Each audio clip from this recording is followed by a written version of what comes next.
भाव आ जाता है कि नहीं नहीं, भगवत मार्ग में कुछ नहीं मिला, ठीक कह रहे हो, तो आओ हमारे संग फिर हो जाओ। फिर वो माया के मलिनाचरणों में उतर जाता है, वो संत द्रोह भगवत द्रोह उसके हृदय में अपना स्थान बना लेता है। फिर जन्म जन्मांतर युग युगांतर कब अवसर आएगा भगवत मार्ग में चलने का। इसलिए जिनको सत्संग मिला है, जिनको नाम जपने का सौभाग्य मिला है, उनको बहुत धैर्यवान होना पड़ेगा।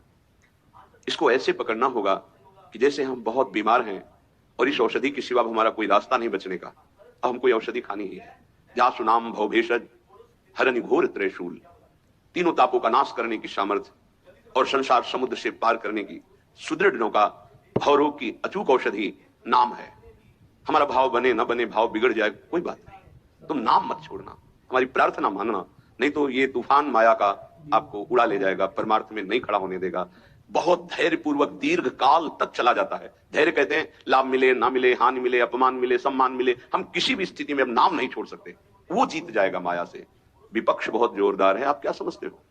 आप भगवान के अंश हो, ये भूल चुके हो, लेकिन वो नहीं भूली, वो भगवान की शक्ति है। भगवान कह रहे हैं मम माया दुरत्य, मम माया, मम मेरी है। जैसे ममैवांश हो, आपको बोला तो विपक्ष को भी बोला मम माया। अब आपको सावधान करने के लिए भगवान ही संत गुरुदेव शास्त्र इस रूप में संबोधन करते हैं। तो अगर आप इनकी बात मान जाओगे तो माया भगवती कृपा करेंगे और अपना प्रभाव समेट लेंगी, और यदि आप इनकी अवहेलना उल्लंघन करोगे तो फिर उनके प्रभाव से बड़े बड़े ज्ञानी परास्त हो गए हैं। जो माया बहुबार नचावा, जास चरित को लख नहीं पावा, ऐसी विचित्र है, बहुत बहुत विचित्र। जो ज्ञान इनकर चिता परई, बरी आई विमोह बस करई, ऐसी प्रचंड माया है। इसलिए जिनके कानों में आवाज पहुंच रही हो, हमारी प्रार्थना है, बहुत जन्मों से भटक रहे हैं, ये दुख सुख के प्रलोभन और भय में आकर के नाम न छोड़ दीजिए।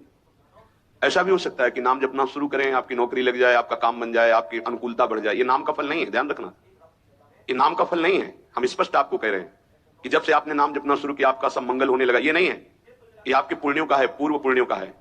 ये नाम आपको सामर्थ्य देखा, दुख और सुख दोनों सहकर परमानंद की प्राप्ति, ये विषयानंद नाम के फल से नहीं। आप नाम जपना शुरू किए, सब कुछ बिगड़ना शुरू हो गया, ये नाम का फल नहीं है। ये आपके पाप नष्ट हो रहे हैं। विवेक पूर्वक चलिए। अगर विवेक नहीं धारण करेंगे तो फिर सब मार्ग छूट जाएगा। विवेक इसी से उत्पन्न होता है, सत्संग से। जहां विवेक जागृत हुआ वो आपको टिका देगा परमार्थ में, नहीं तो बहुत बलवती भगवान की माया है। जब लोगों के विचार सुने तो लगता है कैसे निकल पाएंगे इस माया से। आप निकलना ना चाहे तो किसी की सामर्थ्य नहीं कि आपको निकाल सके। स्वयं श्री भगवान आपके हृदय में बैठे हैं। क्या हो रहा है? दुर्गति हो रही। क्यों? क्योंकि आप नहीं निकलना चाहते। इसलिए भगवान हृदय में बैठे हैं, नहीं निकल पा रहे हो, बात मान लो। आप निकलना चाहो तो निकल सकते हो, आप न निकलना चाहो तो किसी की ताकत नहीं कि आपको इस माया प्रपंच से निकाल सके। इसलिए आपसे प्रार्थना है कि आप निकलने की कोशिश कीजिए। इसका बड़ा ही प्रलोभन और भुलावा प्रभाव है।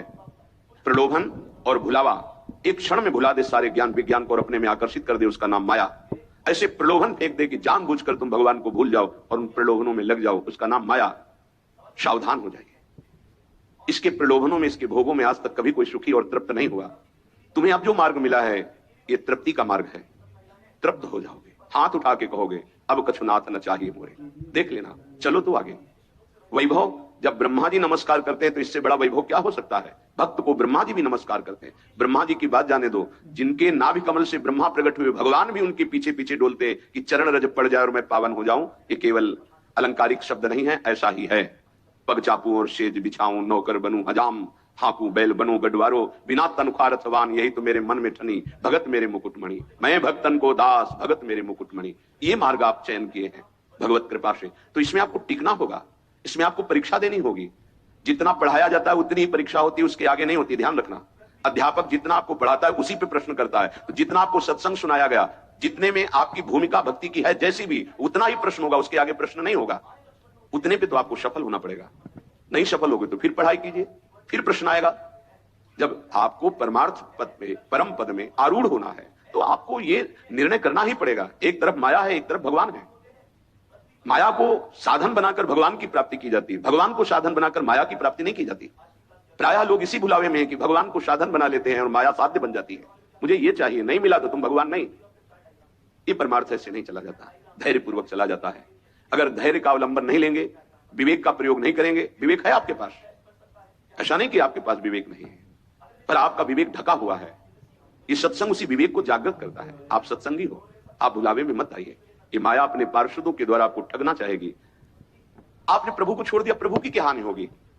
आप अपनी दशा पर विचार कीजिए, डूब जाओगे। ये माया डुबो देगी। अनंत जन्म भटकते भटकते आज अवसर मिला भगवत प्राप्ति का, ये आप जान नहीं पा रहे हैं। ये अवसर चला गया तो फिर आप पछताएंगे। कोई अवसर हाथ नहीं मिलेगा। पशु पक्षी बनने के बाद विवेक एकदम ढका रहता है, केवल उतना ही काम करता है, आहार विहार मैथुन निद्रा, बस। वो भगवत प्राप्ति करनी है, मेरा नया जन्म होगा, कुछ विवेक नहीं रहता। आप में ये विवेक जागृत है। आप विवेक पूर्वक परमार्थ को पकड़िए, इस माया की चालों को मत देखिए।